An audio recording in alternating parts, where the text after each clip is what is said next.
홍준표 후보 얘기입니다. 다 없애라고 했던 스트롱맨이 누구 앞에서는 예스맨이 좀 되고 있는 것 같습니다. 연일 강성 발언을 쏟아내는 홍준표 후보, 그런데 딱 한쪽에만은 부드러운 남자가 되는 것 같은데요. 이례적으로 용서와 화합을 말한 장면이 있습니다. 그 모습부터 함께 만나보시죠. 모두 용서하고 하나가 돼서 대선 치르기 위해서 우리 이제 친박들 우리 당권 정지하고 이래 된 거 다 용서합시다. 바른정당에서 다시 들어오려고 하는 사람 다 용서합시다. 적각 당 지도부에 이야기해서 오늘이라도 비대위 열어가지고 모두 이 절차 정리해 주도록. 홍준표 후보 입에서 용서라는 얘기가 나오니까 약간 좀 귀에 쏙 박히는 것도 있는데, 허 교수님, 이게 친박 끌어안기가 앞으로 좀 며칠 안 남았으니까 본인이 이제 여러 가지 수를 둘 텐데 독입니까, 약입니까? 근데 본인은 약이라고 지금 받아 안으신 것 같은데 실제로는 독이 될 가능성이 많다. 이렇게 얘기해집니다. 왜냐하면 친박 이야기를 원래 하려고 했던 게 아니죠. 바른정당에서 다시 탈당해서 돌아오고자 했던 그분들을 받으려고 하니까 친박에서 반대를 하고 나왔습니다. 그러니까 그동안 선거 기간 동안 잠잠하게 계시다가 국민들도 그래서 잠시 잊고 계셨던 이름들, 서청원, 뭐 이런 이름들이 있지 않습니까? 그죠? 예. 그 다음에 뭐 윤상현, 이런 분들이 선거 전면에 나오면 이 대선이 어떻게 해서 생겼습니까? 그분들의 국정농단, 박근혜 대통령과의 그 공범, 이런 느낌들 때문에 이 사태까지 와서 사실 대선 기간 중에는 그분들이 전면에 나서는 게 도움이 안 되지 않습니까? 근데 그 도움이 안 되는 분들을 불러일으키게 된 게 이번에 바른정당에서 탈당한 분들 들어오려니까 그분들이 반대하고 양쪽을 다 화해시키려니까 양쪽 모두에게 하나의 그 당근을 줘야 되는 게 친박은 복당이고, 그렇게 복당시켜주면서 당원권 정지를 풀어주면서 이분들을 복당시켜주는 이 이제 양면 전략을 썼는데, 이것이 각자에게는 다 노으로 갈 가능성이 더 크기 때문에 오히려 독이 될 가능성이 크다. 그리고 본인의 이미지도 스트롱맨이었는데 뭐 예를 들면 종편도 2개 없애겠다. SBS도 뭐 뉴스 8시 뉴스를 없애고 사장하고 보도본부장도 날리겠다. 그 다음에 뭐 신문사도 여론조사 기관도 없애겠다. 이렇게 말한 강성맨, 스트롱맨, 사실 번역하면 독재자 아닙니까? 그런 모습을 보이다가 이분이 친박 앞에만 서면 작아지는 것이다. 그래서 우리가 심상정 의원이 이야기했듯이 스트롱맨이 아니라 나이롱맨은 아닌가 하는 그런 이제 생각도 들죠. 근데 이분이 또 약한 모습을 한 번 더 보여줬던 유일한 사례가 있습니다. 임명진 목사가 비대위원장일 때 자기의 정지된 당원권을 복권시켜달라고 할 때 그분 앞에서는 90도 고개 숙이고 아주 약한 모습을 보였던 적이 있죠. 그래서 자신의 필요에 의해서 이렇게 한다. 그렇지만 국민 눈에는 이렇게 되면은 역시 친박은 홍준표 후보의 상황이고 박근혜 대통령은 패상황이 아니냐, 이런 이미지를 줄 가능성이 많아서 이번 선거에 큰 야근되기가 어려울 것이다, 이렇게 봅니다. 그렇게 보시는군요. 예. 그런데 박근혜 전 대통령의 복심으로 잘 알려진 이정현 전 대표는 당장 복당을 미루겠다, 대선에 도움이 안 될 것이다, 이런 얘기를 했더라고요. 그분은 뭐 이런 얘기하기 전에 손에 장은 지졌는지 모르겠어요. 손에 장 지지겠다고 여러 차례 하셨는데 그걸 기억하시는군요. 사실 뭐 이분은 본인 스스로 이렇게 탈당을 하신 분 아닙니까? 당시 뭐 정세균 국회의장의 편파적인 국회 운영이라는 것을 뭐 이렇게 명분으로 해서 단식도 오고 또 최순실 국감 거부하는 그런 명분으로 삼아서 하다가 결국은 탈당까지 하셨는데, 이정현 의원 스스로도 지금 복당이 당에 말하자면 이번 선거에 도움이 되지 않는다, 대선에, 이런 판단을 하고 있는데, 사실은 뭐 이정현 의원뿐만 아니라 뭐 서청원, 뭐 윤상현 여러 분들 지금 징계 당원권 정지 정도 당했습니다만, 그때도 몇 달간에 걸쳐서 상당한 당내에 뭐 이런 갈등을 빚기도 했지만 정말 친박 청산을 내걸고 황골탈퇴된 모습을 보이겠다, 이렇게 했지만 대충 덮고 간 거 아니겠습니까? 대충 덮고 가면서 봉합을 한 그런 상태인데, 그마저도 지금 홍준표 후보는 표가 아쉬우니까 보수 대통합하자, 이런 명분으로 다 풀어주자, 그런 얘기 아니겠습니까? 예. 이런 부분에 대해서 뭐 보수층에서는 일부가 뭐 그게 동조할지 모르지만 대다수 국민들 어느 누구가 그게 납득을 하겠습니까? 과연 친박 세력들이 진정으로 이렇게 반성을 하는 모습을 보였느냐? 그런 적이 없었거든요. 그러니까 괜히 형식적으로. 면죄부 줄 필요가 없단 말이죠. 예, 면피형으로 이정현 의원이라든가 한두 사람 나가고 나머지 진짜 또 팔적으로 했던 분들은 그냥 뭐 당원권 정지 이런 수준에서 끝나는 것을 지금 홍준표 후보가 표가 급하니까 이렇게 다 면죄부를 주자 이런 것은 아무리 표가 급해도 그래도 정치는 명분인데 알겠습니다. 이렇게 했어야 되겠네라는 얘기죠. 두 분은 이제 친박 끌어안기가 표에서 별 도움이 안 되고 명분도 없다고 말씀하셨는데 이현정 의원. 네. 이제 그러고 보니까 이게 홍준표 후보가 사실 친박에 일단은 뭐 15% 넘기자는 대선용 얼굴 마담이 아니냐 이런 엄청나게 거센 뭐 비판도 나오고 있고 그래요. 그러니까 지금 현실적으로 이제 그 아까 화면 보셨지만 홍준표 후보가 자 빨리 오늘이라도 회의를 열어서 지금 빨리 이거 징계 풀어라 이 이야기 했거든요. 근데 안 풀렸습니다. 이게 왜 그러냐면 이게 지금 당장 그날 이제 예를 들어서 뭐 당의 간부 회의를 소집을 해서 그러면 이제 지시를 당 후보가 하면 당연히 해야 되잖아요. 예. 근데 정작 이철우 사무총장은 이게 당내 논란이 있기 때문에 이거 좀 두고 봐야 된다고 그래서 회의를 열질 않았어요. 그리고 이 지금 현재 서청원 의원, 그다음 최경환 의원 같은 경우는 징계 3년을 받았습니다. 당원권 정지를. 그다음 윤상현은 1년을 받았어요. 그런데 문제는 이렇게 이제 당의 후보가 지시했음에도 불구하고 지금 안 먹혀 들어가는 거예요. 그러면 당장 지금 복당하신 분들 당을 받아줘야 되는데 밑에서는 말이 안 먹힙니다. 이게 바로 이제 홍준표 후보의 현재 위상이에요. 왜냐하면 지금 홍준표 후보가 당의 후보이긴 하지만 실질적으로 당내에 아무런 자기 세력이 없습니다. 결국 당내에서는 결국에 이제 기존 친박과 이런 분들이 있는 것이거든요. 그러니까 당 후보가 이 정도 이야기를 하면 당연히 그날 저녁에 긴급하게 회의 열려서 그냥 발표하고 뭐 복당시키고 하는 조치가 당연히 따라야 되는 게 이게 정치적 순례거든요. 예. 근데 지금 같은 경우는 아직까지도 이 시간 현재까지도 이분들 징계를 해제했다는 소리는 없어요. 그러니까 홍준표 후보가 그렇게 세게 얘기했는데도 아직 조치가 안 되군요. 그렇죠. 이제 그런 걸로 보면 결국 홍준표 이야기, 후보 이야기 말이 먹혀들어가지 않고 있고 만약 이게 선거 끝난다 하더라도 과연 당에서 홍준표 후보에 대해서 과연 이게 지도력이 먹히겠는가 이런 부분에 좀 의문을 가게 하는 것이죠. 예, 이수희 변호사님, 예. 저도 이 부분이 궁금한 게, 뭐, 대선 유불리를 따져서 당장 어떤 뭐 결정을 할 수는 있겠지만, 대선 이후까지 내다보면 좀 더 선택이 좀 신중해야 될 것 같아요. 지금 자유한국당이 대선 후에 어떤 행보를 보일지가 이제 지금 보이는 것 같습니다. 그러니까 여전히 지난 4.13 총선 때 보여줬던 그 모습에서 뭐 한 발짝도 진보하는 게 없어 보이는데요. 개혁이란 혁신에 대해서도 별 관심이 없어 보이고. 예. 근데 이게 지금 그러니까 중도 보수층, 그러니까 바른정당의 창당에 대해서는 좀 뜻을 같이 했던 그런 범보수층 입장에서는 이런 자유한국당의 친박 중에 친박이라고 하는 그 세력들의 이런 행태가 과연 내가 그러면 지금 바른정당의 창당에는 뜻을 같이 했지만 대선이기 때문에 현실적으로 그러면 한 후보를 위해서 그러면 홍준표 후보를 찍어야 되나 생각했던 보수층에 대해서 일부 보수층에 대해서 좀 망설이게 만드는 거죠. 나는 유권자인 나는 나라 위한다는 마음으로 또 보수층의 그러니까 영순이인 어느 후보에 대한 견제 차악의 입장으로 홍준표 후보를 지지한다라고 했을 때 이것을 나의 뜻과 전혀 상관없이 나의 뜻을 왜곡해서 외려 친박계에게 면죄부를 주는 선택이 될 수도 있다라는 면에서 굉장히 주저하게 만든다는 거. 그런 면에서 저는 또 다른 자충수다라는 생각이 듭니다. 글쎄, 네 분의 의견이 다 맞기가 쉽지 않은데 이 친박 끌어안기가 별로 도움이 안 된다는 얘기를 하죠. 용서에게 홍준표 후보가 좀 유난히 부드러웠던 부분을 얘기했다면 사실 홍 후보가 험악할 때가 더 많을 건데요. 유세장에서 자주 쓰는 표현이 좀 화제가 되고 있습니다. 영상으로 만나보시죠.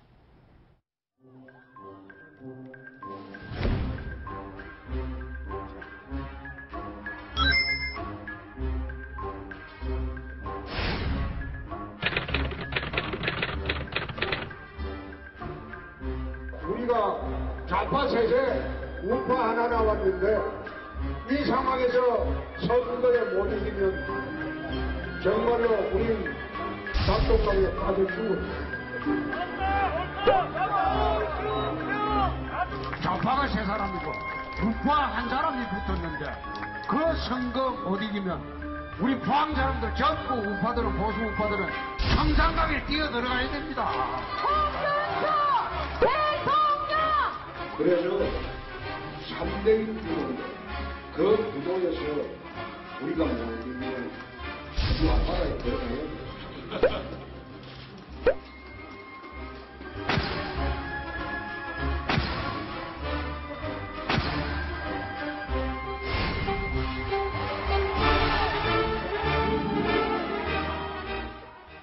그러게 그만큼 절실해서 하는 말일지 모르겠지만 다른 후보들은 저런 말을 안 쓰기 때문에 예. 저희가 한번 글쎄 뭐 너무 진지하게 받아들이지 마시고요. 저 한번 재미 삼아서 빠져주자 전국 시리즈로 했습니다. 뭐 한강, 낙동강, 영산강, 제주 앞보다 지역을 가리지 않는데 홍 후보의 이런 말에 대해서 소스라치게 놀라는 부분도 분명히 있긴 있어요. 아마 선거 끝나서 이제 홍 후보한테 물어보면 그렇게 아마 이야기를 할 겁니다. 선거 때 한 이야기를 다 믿냐고. 믿는 사람이 바보 아니냐고 그렇게 이야기를 하실 텐데, 물론 뭐 선거 분위기에서 어떤 본인의 결단, 또 보수 우파의 어떤 결집, 뭐 이런 걸 이야기하기 위해서 뭐 저런 말을 쓰는 수도 뭐 있다고 저는 봅니다만은, 그렇지만 이게 참 유력한 후보가 예를 들어서 이제 그 정말 뭐 이렇게 다 죽자라든지 이런 식의 표현 자체는 이게 과연 정말 좀 하는 것 자체가 보면 좀 험하기도 하고, 너무 또 이게 참 이 국민들한테 좀 이게 그 자극적인 그런 것들 좀 하기도 하고, 물론 뭐 이렇게 그 선거 분위기 상으로 보면 뭐 여러 가지 이야기를 합니다만은 참 적절하지도 않고, 지금 홍 후보 한 이야기를 보면 이 선거 끝나고 나면 예를 들어 지금 뭐 방송사도 없애고 지금 뭐 여론사기관도 없애고 거의 이게 지금 무슨 독재 정권이 어떤 들어서는 이 그런 분위기 같은 느낌들이 드는데, 예. 아무리 좀 표가 급하지만 좀 가려서 이야기하지 않을 필요성이 있지 않는가. 예전에 이회창 전 총리가 이제 홍준표 후보를 만났을 때 그 한 이야기가 있어요. 정말 중요한 게 보수의 품격이다 이야기를 한 거 있는데, 그걸 아마 다시금 좀 해드리고 싶습니다. 품격입니다. 네, 허 교수님, 홍준표 예. 후보가 없애는 일을 참 쉽게 생각하나 이런 생각이 드는 게 그렇죠. 해수부를 해체해버리겠다 뭐 이런 취지의 발언도 했어요. 그래서 이제 이런 발언 참 조심해야 되거든요. 왜냐하면 해체를 한다고 해서 그게 없어지는 게 아닙니다. 그 기능이 어딘가 다른 데 가서 다 하게 돼 있는 거죠. 누군가는 해수부를 해야 될 거 그렇습니다. 아니에요. 그 일을 다 하게 돼 있고, 그렇게 되면은 원래 이렇게 모여서 집중화됐을 때 효율을 뛰어나게 하던 것이 그렇게 아무 곳에나 이렇게 분산 배치돼 버리면은 뭐 실제 비용은 더 많이 들고 일의 효율은 떨어지는 그런 문제가 있거든요. 예. 그런 걸 우리가 숱하게 봐왔기 때문에, 그래서 정부 조직 개편이라는 것도 그래서 신중하게 해야 되고 정말 정확하게 해야 되는 건데, 실질적으로 가능성이 전혀 없는 말씀을 하셨다. 다만 저는 그 이명박 대통령하고 홍준표 후보가 원래 친이계로 친한 사이 아닙니까? 이분들 속에는 바다 DNA가 좀 부족한 것이 아닌가. 해양 DNA라는 거. 왜냐하면 우리 민족의 살 길, 우리나라의 대한민국의 발전은 바다로부터 올 수밖에 없는 예. 것인데, 그런 거에 대한 안목이 너무 부족하다 보니까 해양수산부를 없애버리거나 축소하거나 이런 이야기가 계속 반복적으로 나오는 거죠. 그래서 우리가 이번에 해양수산부의 역할이 제대로 안 돼가지고 생겼던 게 뭡니까? 한진해운을 없애는 과정에 예. 해양의 논리, 그 다음에 물류의 논리는 들어가지 않고 금융의 논리만 해가지고 한진해운이 없어짐으로써 우리 지금 수출 기업들이 그 바다를 통해서 수출을 할 때 운임을 지금 1.5배 내지 2배를 더 주고 지금 수출을 하고 있고, 그나마 배를 잡지 못해서 그 낚기를 못 지키는 이런 엄청난 국가적인 불행이 지금 있지 않습니까? 그럴 때 오히려 해양수산부는 우리가 잘 만들어서 잘 갖고 가야 될 것이지, 이렇게 함부로 해체한다, 어떤 정부기관을 무조건 없애겠다, 이런 논리는 정말 경거망동이다 이렇게 생각합니다. 어디 앞바다 어디 강에 빠져 죽자 말고도 해수부 해체도 또 논란이 되고 있어서 구설 하나 더 있습니다. 이제 저희가 계속 이렇게 이어서 보도하는 이유는 몇 가지 얘기할 게 있기 때문입니다. 홍준표 후보의 목소리 한번 들어보시죠. 그거 구름 잡는 다. 그 인간 안 된다. 사람 안 된다. 고시가 아무나 되냐? 내 손에 장을 찢은다. 네, 각시는 데리고 간다. 대신 우리 장인어른한테 영감님은 절대 우리 집에 오지 마라. 그러고 난 뒤에 내 26년을 못 오게 했어요. 또 어쩌다가 우리 집에 오면 나는 문 열고 나가버리고, 저 영감택이 내가 가면 들어온다고 나가버리고. 친근하다고 해서 이게 잘 들리는 건 물론 뭐 그 부분이 있을 수 있겠지만, 저 발언이 또 지역주의 논란으로 또 번져서요. 이게 아마 이제 처음 이 얘기를 접하시는 분은 좀 놀랄 거예요. 그런데 이 홍준표 후보가 이제 여의도에서 이 얘기는 되게 유명해요. 그러니까 아, 그래요? 이 결혼을 반대를 했는데 보니까 이 고시라 그랬죠. 그때는 사법고시. 고시가 될 사람이 아니다. 그러니까 이제 딸을 못 주겠다라고 하면서 이제 장인 어른 될 분하고 이제 갈등이 쌓였는데, 그게 굉장히 맺혔나 봐요, 가슴에. 그래서 그 이후에 결혼 생활 하는 내내 한 26년 동안을 서로 안 봤다는 건데요. 대신 장모님한테는 또 잘했대요. 그런데 이제 본인한테 반대했던 장인한테 뭐 이렇게 좀 영감탱이다 이런 표현까지 써가니까 아마 처음 듣는 분들은 굉장히 놀랄 텐데 여기에 대해서 또 이제 당신 어머님이 또 이게 지방 간의 자존심 싸움이 되다 보니까 홍준표 후보 어머님도 또 이 홍준표 후보의 장인을 용서를 못 하신 거예요. 돌아가시면서. 원래 그런 내막이 있었어요? 네, 그러니까 내 아들을 이렇게 뭐라 그럴까 박대했다고 그래야 되나요? 매몰차게 대했다는 거에 대해서. 그래서 나는 정말 못 먹고 힘들게 고시 패스를 시켰는데 뭐 이러면서 아마 양가 어른들이 그 갈등이 좀 굉장히 컸던 것 같고 거기에 저희 홍준표 후보 사모께서 호남 출신이잖아요. 그런데 또 홍준표 후보 어머님은 또 부산 출신이니까 아마 그때 이제 어디 전라도 아가씨 데리고 올 때부터 나는 마음에 안 들었다 이런 말씀을 하고 하시면서 양가가 굉장히 갈등이 컸던 것 같아요. 저는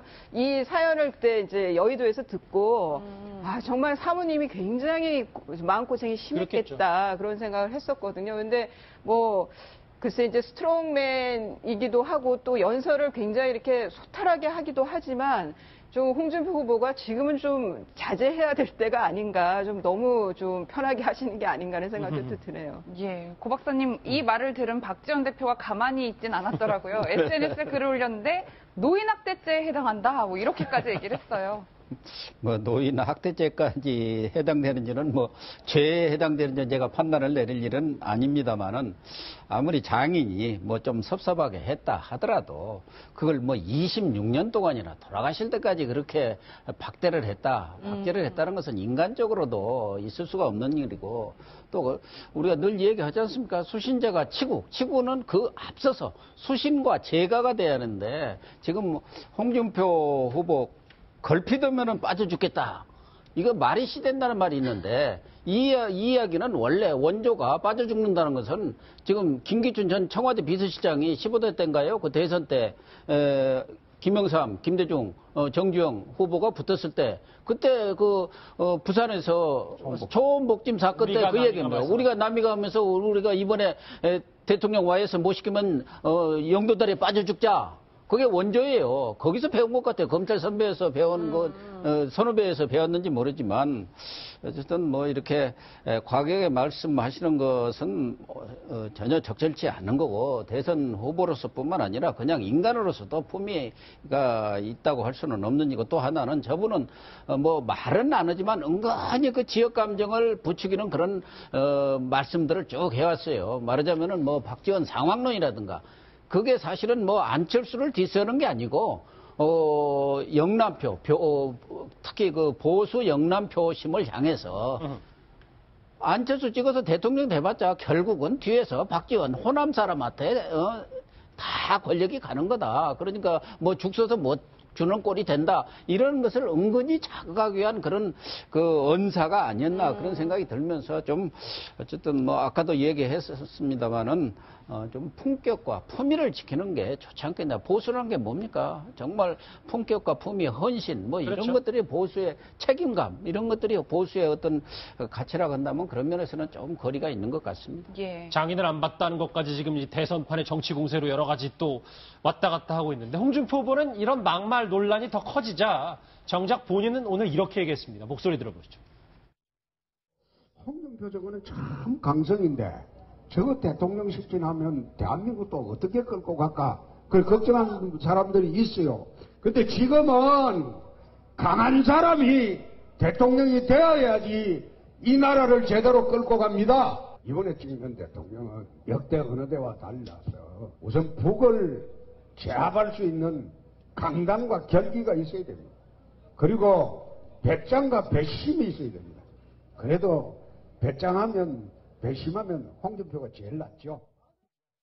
그러니까 저게 본인의 전략이잖아요. 먹히는 사람한테 먹히는 거고 저렇게 스트롱맨을 하다가 친박 앞에서 말씀드렸던 것처럼 좀 약해지고 부드러워지는 건데 논란이 하나 더 있는 건 이건 홍준표 후보 주변부 얘기예요. 이수희 변호사. 네. 보니까 저희가 한 이틀 전인가요? 뉴스특급에서 얘기를 했던 경남도당에서 홍준표 후보를 홍보하는 인공기 합성이 선관위가 조사에 착수했는데 위반 소지가 있다는 얘기가 나온 것 같아요. 그러니까 이제 이게 허위 사실 공표 내지는 이제 후보 비방죄 뭐 이게 그 포섭이 되지 않겠냐 그걸로 이제 의율해서 처벌할 수 있지 않겠냐고 이제 선관위에서 생각을 해서 아마 조사를 하는 것 같은데 예. 엄밀한 의미로 뭐 이거 그 법적으로만 법리적으로만 말씀을 드리면 저 인공기를 이렇게 그려놓은 거를 사실적시라고 볼 수 있는 건지 부분에 있어서 좀 저는 갸우뚱이 돼요. 그런데 저거는 뭐 선거법 위반을 떠나서 썩 적절치 않은 선거운동 방법이라는 생각은 듭니다. 법에서는 약간 좀 여러 가지 얘기들이 있군요. 이현정 의원님 정말 구설이 끊이지 않는 게 이번에는 홍준표 후보 측이 유세에 지적장애인을 동원했다. 뭐 이런 의혹이 나오더라고요. 그렇죠. 이제 아마 그쪽 선거 관계자, 그러니까 이 그 선관위, 선거 운동본부 관계자 한 분이 아마 이제 지적 장애인들을 이제 그 하는 이제 그 집을 운영을 하는 분이 계신 모양이에요. 근데 이제 그 서전 선거인 날 이제 그 집회에 그분들을 차로 모시고 와서 거기서 연설을 듣고 난 다음에 이제 투표를 하러 갔다는 것이죠. 근데 그분들의 어떤 증언을 보면 아 2번 찍으라고 이야기를 했다. 뭐 이렇게 이제 또 증언이 나왔어요. 이제 그러다 보니까 실제로 그 선거 관계자가 이제 이분은 뭐 그 이제 운영도 하시는 분인데 이제 그 선거 관계자 분인데 그래서 이제 이게 자칫 이게 홍 후보 측에서 이제 의도적으로 동원한 거 아니냐. 그리고 이분들한테 어떤 선거를 이렇게 2번 찍으라고 이제 이야기를 한 거 아니냐. 그래서 또 지적 장애인 분들을 선거 운동에 일부러 저렇게 동원한 거 아니냐는 지금 의혹이 일고 있는 것이죠.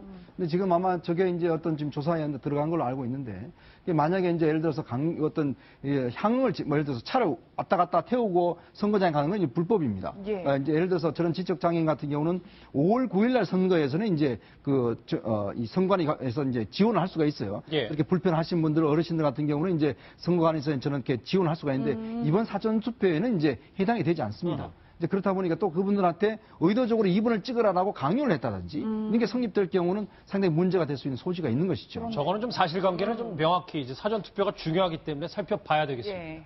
홍준표 후보의 악연으로 요즘 가장 주목받고 있는 사람이 있습니다. 그 인물 한번 만나보시죠. 홍준표 후보에 대해서 제가 더 이상 입을 떼기 싫은데 본인 스스로 그 양박이라고 그러니 양심박들이 만든 당이라고 그랬지 않습니까? 그러니까 자유한국당을 보면 보수가 이런 식으로 망해가는구나. 선거 결과하고 아무 관계없이 자유한국당이 하는 행태를 보면 그거는 그냥 시간 문제지. 저 유승민, 홍준표 후보가 말도 섞기 싫다는 저 유승민 후보가 어제 오늘부터 지금 제일 실시간으로 뚫고 온 게 딸 때문에 지금 마음고생 중이에요. 예. 왜냐면 이제 워낙 지지자들하고 초밀착 유세를 하다 보니까 불미스러운 일이 하나 생겼는데 유담 씨가 성희롱 사건 논란에 휘말렸어요. 허 교수님.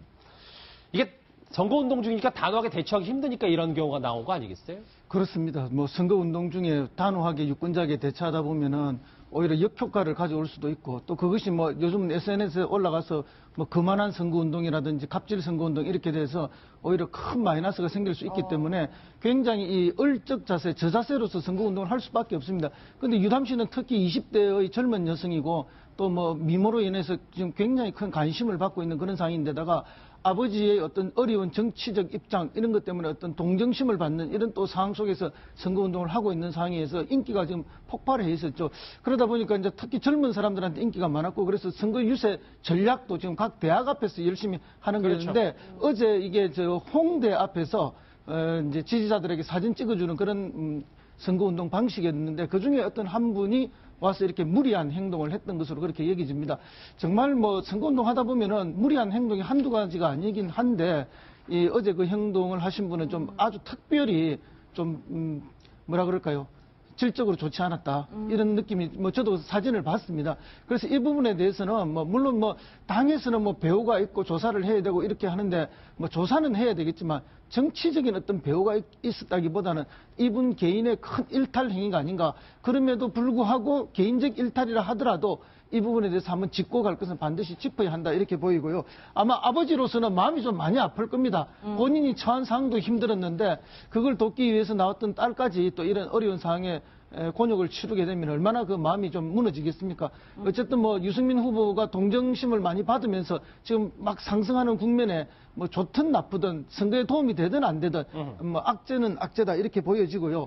사실은 후보를 하다 보면은 정말 힘들 때가 많습니다. 명함을 주면 받아서 보는 데서 찢어서 던지는 분도 있고 어떤 분들은 뭐 심지어 심한 경우에 침을 뱉고 가시는 분들도 있고 이런 뭐 박 교수님이 경험을 좀 하셨군요. 예, 뭐 그런 경험들 아마 후보마다 다 있을 겁니다. 근데 이제 그거는 뭐 어쨌든 유권자고 주권자이기 때문에 후보는 견딜 수 있지만은 가족들은 그렇죠. 정말 견디기가 어려운 일이거든요. 이제 그런 부분들을 유권자들도 조금 이해를 해 주시길 바랍니다. 저희가 그 해당 사진은 지금 화면에 보여드리지 않은 이유가 이제 피해자 유담 씨의 입장도 있기 때문에 피해자 인권을 고려해서 그 해당 사진은 저희가 화면으로 노출하지는 않겠습니다. 예, 이수일 변호사님 뭐 앞서 말씀하신 것처럼 남녀 선거 유세연을 불문하고 일부 무례한 유권자들을 만났을 때 고생하는 경우가 참 많을 것 같은데 해당 남성 지금 마포경찰서에서 조사 중이라고 하더라고요. 좀 엄벌, 그러니까 처벌이 좀 제대로 이루어져야 될 것 같아요. 네, 제가 그 사진을 보고 저는 처음에 합성인 줄 알았어요. 뭐 거의 소름 끼치는 사진이었는데, 이게 강제추행에는 뭐,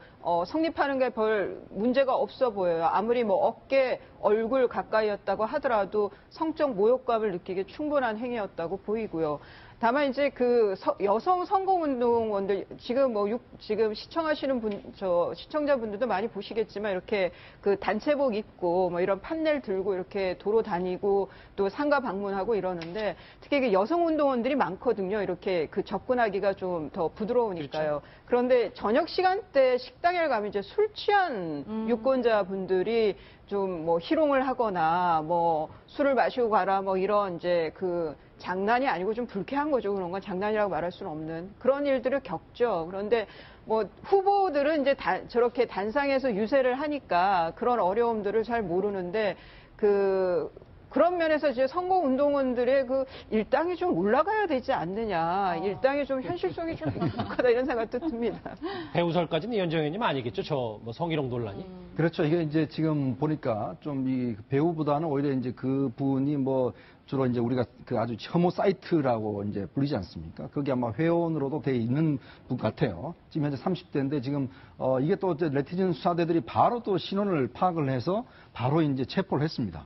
그만큼 이제 이 부분에 대해서 좀 분개하고 있고 하는 분들이 꽤 많습니다. 그렇다 보니까 지금 현재 이제 수사를 받고 있는데 특히 이렇게 좀 반인간적인 행위들, 전 이런 것들이 뭐 예전에도 보면 뭐 농성하시는 분, 단식 농성하시는 분들 옆에서 뭐 피자를 먹질 않나 뭐 맞아요. 등등 이런 게 있는데 우리 사회가 보면 물론 자기와 반대되는 입장에 있다고 하더라도 또 아니면 하더라도 저렇게 비인간적인 행위를 하는 것에 대해서는 정말 저는 단호하게 좀 처벌해야 된다 봅니다. 예. 특히 이제 저는 선거운동에서 저는 빚어지는 문제에 대해서는 아직 경찰이 좀 철저히 수사할 걸로 저는 믿고 싶습니다. 알겠습니다. 다시 한번 강조하지만 해당 사진은 저희는 보여드리지 않겠습니다. 다음 주제 넘어가 볼 텐데요. 지금 이 시각에도 움직이고 있는 얘기입니다. 다음 주제 바로 확인합니다.